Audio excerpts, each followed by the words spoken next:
آج ہم نے جواب فائل کیا ہے اور اس جواب میں سب سے اہم چیز یہ ہے کہ بڑا کلیئرلی، حالانکہ ہمیں یہ jurisdiction election commission of Pakistan کی ہمارے مطابق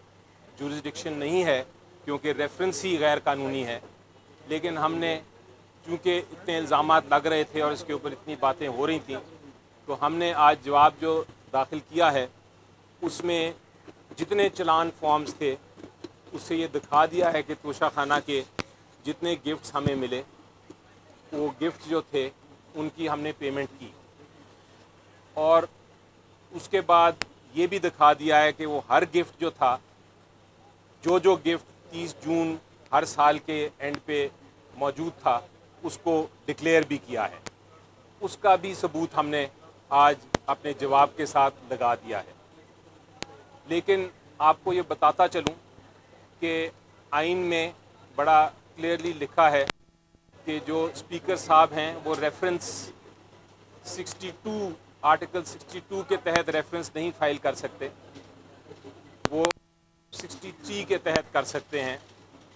اور یہ جو الزام لگایا ہے اس کا کسی قسم کا تعلق 63 کے ساتھ نہیں ہے، اس لیے ریفرنس اللیگل ہے، اور سب سے پہلے فیصلہ یہ کرنا ہے الیکشن کمیشن آف پاکستان کو کہ کیا اس کیس کی سماعت بھی ہو سکتی ہے کہ نہیں۔ دوسری پوائنٹ بڑا کلیئر ہے، ریکویسٹ یہ کی گئی ہے اسپیکر صاحب کی طرف سے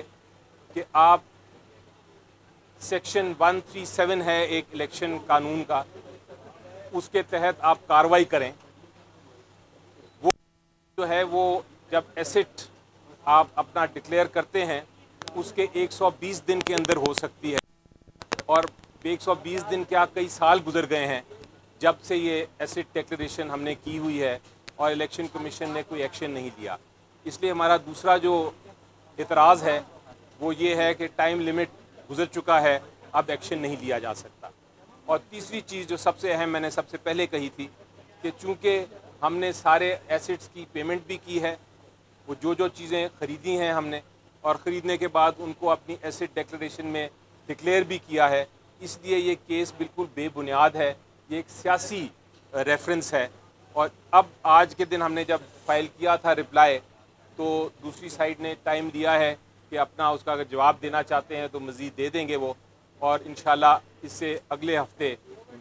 سے اگلے ہفتے اس پہ بحث ہوگی، اور ہم پوری طرح تیار ہیں۔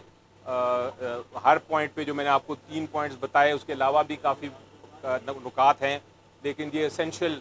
سمپل پوائنٹس میں نے جو آپ کو بتائے، میں نے کہا آپ کو بتاتا چلوں۔ یہ نمبر 1 تو الزام ہی نہیں ہے، اور ویسے بھی الزام ہو بھی نہیں سکتا، کیونکہ جو توشہ خانہ کے قانون ہیں وہ بڑے واضح ہیں کہ اس کی باقاعدہ ویلیویشن ہوتی ہے، اور پہلے جب نواز شریف صاحب نے کیا تھا تو اس وقت 20% آپ کو اس کی پیمنٹ کرنی پڑتی تھی جو بھی ویلیویشن لگائی جائے،